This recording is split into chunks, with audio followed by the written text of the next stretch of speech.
So I guess I should start by telling you a little bit about who Laura is. Well, she's a very passionate person, and she loves science very much and loves to talk about it all the time, much to her friends' dismay. And she's also a sailor, and she used to be the registrar of the UBC Sailing Club. So other things, she's a daughter, she's a sister to 3 big brothers. She's also an auntie to the cutest little niece ever. And she's bipolar. Bipolar is a brain disorder which causes unusual shifts in a person's mood, energy, or ability to function. It's unlike the normal ups and downs that people go through. The symptoms of bipolar are more severe. In the Diagnostic and Statistical Manual for Mental Disorders, it describes it in this way.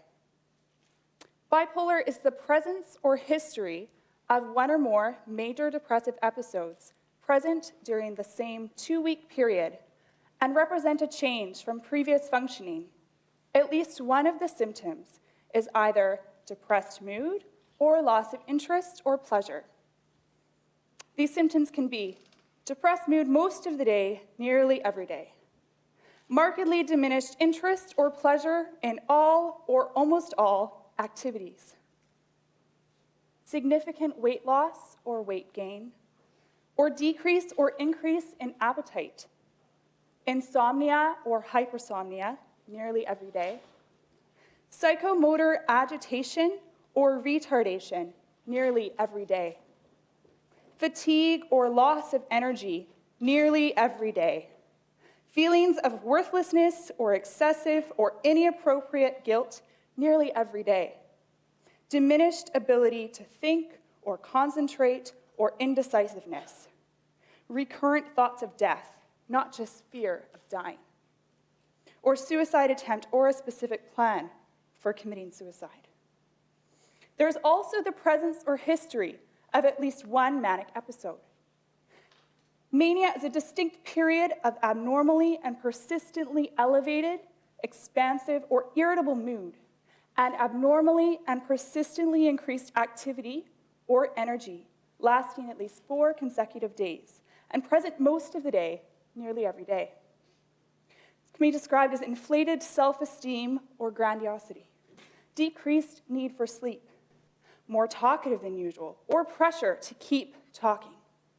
There can be flights of ideas or subjective experience that thoughts are racing.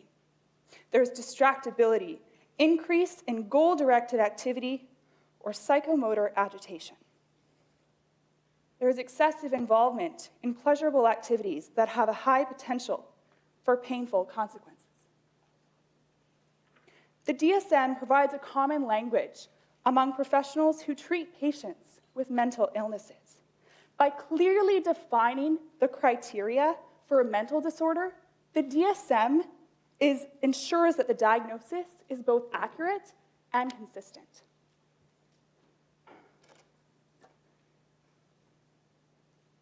Okay, enough of this bullshit. I'm going to be real with you. It's pretty obvious that I'm the crazy one here. My name is Laura, and I am living with bipolar. So I want to offer you today a bit of my story. I want to go beyond the traditional definitions and give you a bit more of the lived experience. Now, I must admit, sometimes it can be frustrating to explain bipolar to those who are not experienced in the same mental skillness as I have. But I'm going to try. So I also want to talk about language. And it's interesting because before I was ever diagnosed, I'd never read the DSM. I had no idea what criteria I was falling under. All I knew was that there were times where I was sad, and there were times where I was happy. And the times where I was sad or in depression, it was kind of like this winter state. It was like things were darker or colder. And times of mania are more like summer. There's high energy, things are bright and fun. So I was about 16 when I first began to experience the inexplicable periods of sadness. There were no external reasons for me to feel this way. My mind simply placed me there in this depressed winter state. It wasn't until later on that I began to realize the manic summers, which were interesting. And so what I decided to do is I started to track my moods on a calendar. Each day, depending on if I was feeling, if I had higher energy or lower energy, I would place an arrow on that day. I started to notice that there would be persistent upward arrows indicating higher energy for about 2 weeks. And then there would be a shift into downward arrows, which would last for another 2 weeks. This was confusing for me. And it was unsettling for my mind, especially in the transition days, going from high to low. I felt out of control in these cycles that I was tossed into. It's scary, and I needed some relief. This is when I sought out a counselor at Langara College. In weekly cognitive therapy sessions, I was able to work through some of these ups and downs and highs and lows and whatever was going on. And I learned some really helpful tools for how to find balance. As a scientist, I find it very difficult to look at myself and not apply a formula. If I do this, this, and this, then I'll be happy. If I do this, this, and this, then I don't have to be sad anymore. But, I learned that wellness is more like art. And you have to be able to see the gray, and there's not always a right answer. So I'm going to read to you a bit from my journal. Because after I saw a counselor for a while, I also realized that medication could be a helpful tool for me. And so I went to see a psychiatrist. Ooh. And it was kind of scary. Sitting there wondering, okay, am I going to come out with a Laura / bipolar, Laura / crazy person? I don't know. But it wasn't totally that way. So I started to see a psychiatrist, and then I went for my second psychiatric assessment at UBC. A second opinion, an hour bike ride, an hour wait, and over an hour talking about my moods and family history. It turns out that I am indeed bipolar type II, rapid cycling. But whatever. I'm feeling much more comfortable with my mental things. Taking meds seems less scary and more just something extra to do in my morning routine. I'm still quite private, though, and I don't feel comfortable sharing about my psychiatric appointments, my illness, or medication. It's still new, and it can be overwhelming at times. I'm working things through, and I think it's going to be okay. Well, I have some time to think about it on my bike ride home. So, what's it like to be manic? Well, it's kind of like wearing really gorgeous heels, like this. And you just walk around and you feel taller. There's our confidence. There's a direction to it. Things are clear and easy. There are thoughts and ideas that just come so naturally. Ideas, ambitions, hopes, anything is possible. The world is limitless. The trouble comes is when these thoughts don't stop. When it goes beyond control, when you can't will yourself to sleep because you can't stop thinking of the creative project that you want to do tomorrow, or the next trip you want to go on, or your new life plan. So I have another journal entry to share with you, all of my secrets. This one I titled Zopiclone, also known as Little Blue Pills. My mental state, hypomanic. Bipolar season, summer. I didn't fall asleep until 4 a.m. Too many thoughts, too many ideas, too much happening in my head. After 3.5 hours of willing myself to sleep, I made the healthy move and I took one of these little blue pills. A metallic taste lingers in my mouth.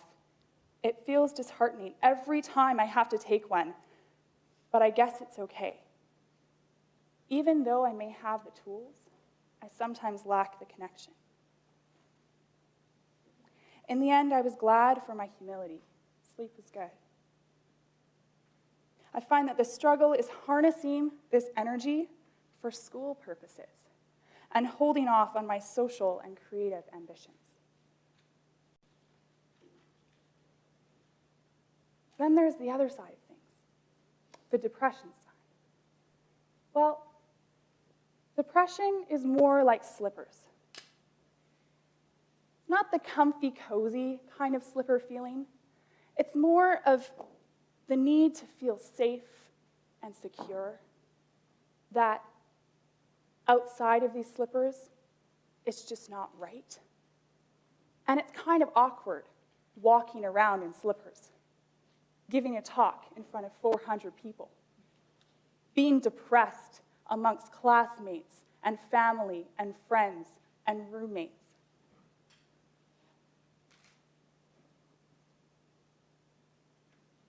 And with depression, there's also comes these kind of winter glasses where things just seem darker.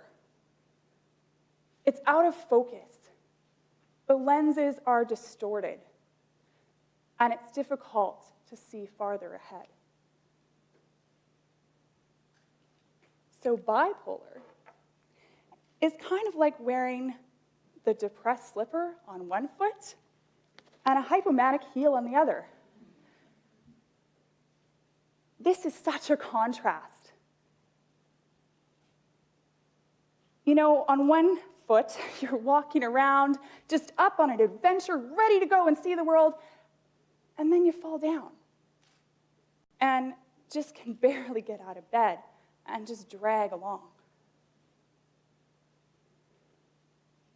But you know, I live like this.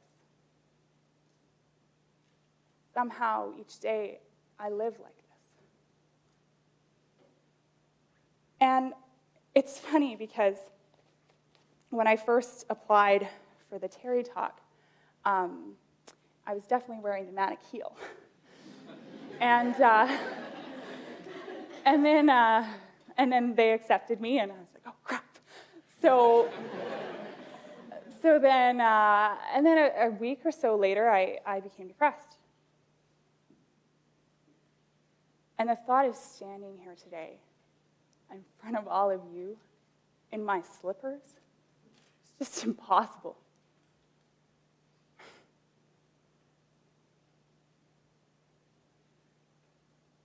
So, how does this fit in relationships? As I said before, sometimes it can be frustrating to try to explain my moods to those who haven't experienced this, who aren't mentally skilled. And yet, I really do want to try. I really do want to start talking about these things, because even in just the title of this talk, you wouldn't believe how many conversations have been started which never would have happened. And that's a beautiful thing, because when we start talking about this stuff, it becomes okay. So as I walk around campus, I'm a biology student in my 5th year, and I'm just savoring the last little bit that I've got. And I have classes over in Buchanan and in forestry and all over campus.